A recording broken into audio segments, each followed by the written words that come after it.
What rituals do is they force you for a brief moment to become a different person and interact with those around you in a different way.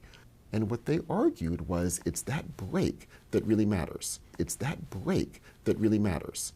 Let me give you an absurdly mundane example.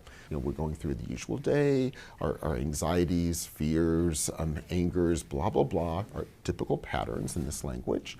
And then we see someone and we say, oh, hey, how's it going? And the other person goes, oh, pretty good, how are you? And we say, oh, yeah, I'm pretty good too, and then we walk off.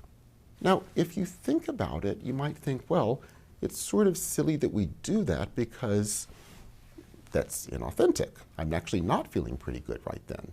But if you think of it as a ritual, it's actually a very good thing to do, and we should even do it more fully. Because then what you're doing is you're breaking out of that standard set of patterns of the ways you're going about the day. For that brief moment, you enter a ritual space, you're connecting with someone, things are going well, you're connecting with this person perfectly, it breaks you out of those patterns, and then if you're doing that sort of thing, these little seemingly meaningless rituals over the course of a day, consistently you're breaking yourself out of these little patterns and opening up other possibilities.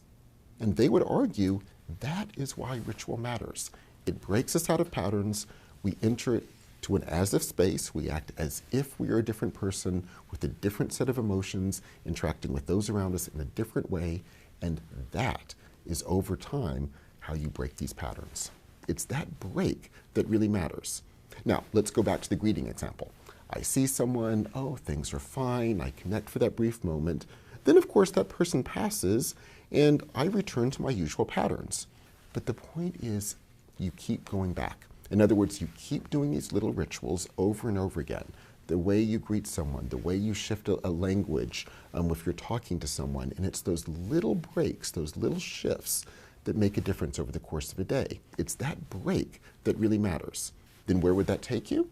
Well, where it takes you, they would argue, is over time you begin to get a sense of the ways that little things you do are affecting others.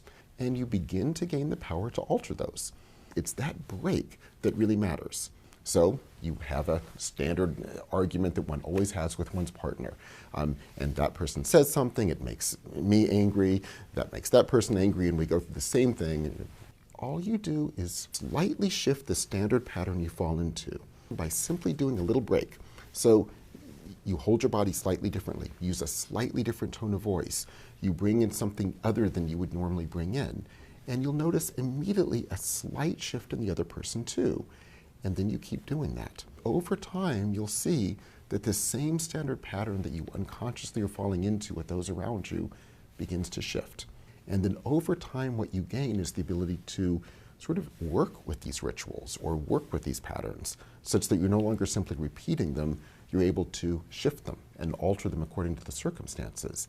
And they would say that's how over time you learn how to build better interactions, how to build better relationships, how to create very different worlds, because you're acting in such different ways that you bring out very different responses from those around you. It's that break that really matters.